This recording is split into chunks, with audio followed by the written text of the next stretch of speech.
Hello friends, नवीन वर्ष सुरू झालं. सगळ्यांना सर्दी, खोकला, ताप. माझा आवाज बघतोय खूप दुखतंय, कानं खूप दुखत आहेत. अतिशय एकदम गोळ्या औषधाने घर सगळं भरून आहे. नको रे बाबा म्हणून थोडंशी उन्हात बसायला आले, जरा बरं वाटते. सगळे मुलं बिल्डिंगची खेळत होती वरे. एक जण येऊन सांगितलं, आंटी आम्ही आज आजीकडे जाणार. मग दुसरं पण येऊन सांगते, आंटी आम्ही आजीकडे जाणार. आजी हा शब्द इतका गोड आहे. तेव्हा माझा मुलगा माझं येऊन तोंड बघते. त्याला विचारावं असं वाटते, मम्मी आपण पण जाऊत ना कुठेतरी, आपण पण. त्यांना माहीत आहे आजी नाही, म्हणजे माझी मम्मी नाही. लहानाची मोठी केली माझी आईची आई आहे. त्यांनी सगळं काही केलं. लग्न झालं, डिलेव्हऱ्या केल्या, त्यांचं काम त्यांनी सगळं एकदम व्यवस्थित केलेलं आहे.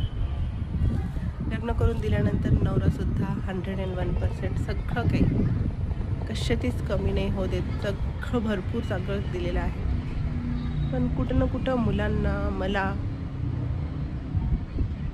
सुट्ट्या आल्या तेव्हा मुलांना वाटतं आजीकडे जावं. सणवार आलं तेव्हा वाटते, मला वाटते आपलं तरी करून करून किती खायचं. जरा आईच्या हाताचं खाल्लं तर जरा वेगळंच ते सुखच, आनंदच वेगळा असतं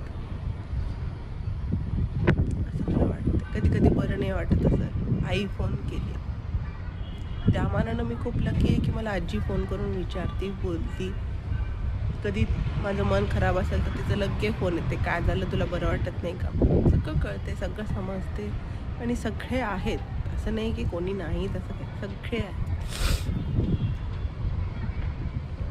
तरी पण कुठं ना कुठं आईची कमी भासते मुलांना, आजीची कमी भासते.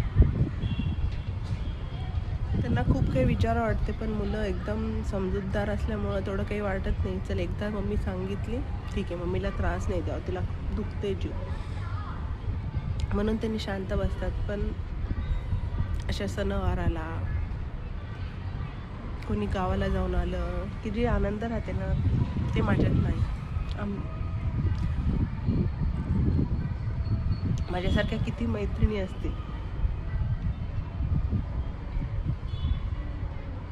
माझ्या मनातली गोष्ट बोलावं म्हणून बोलले मी. मला कोणाला त्रास नाही द्यायचा आहे.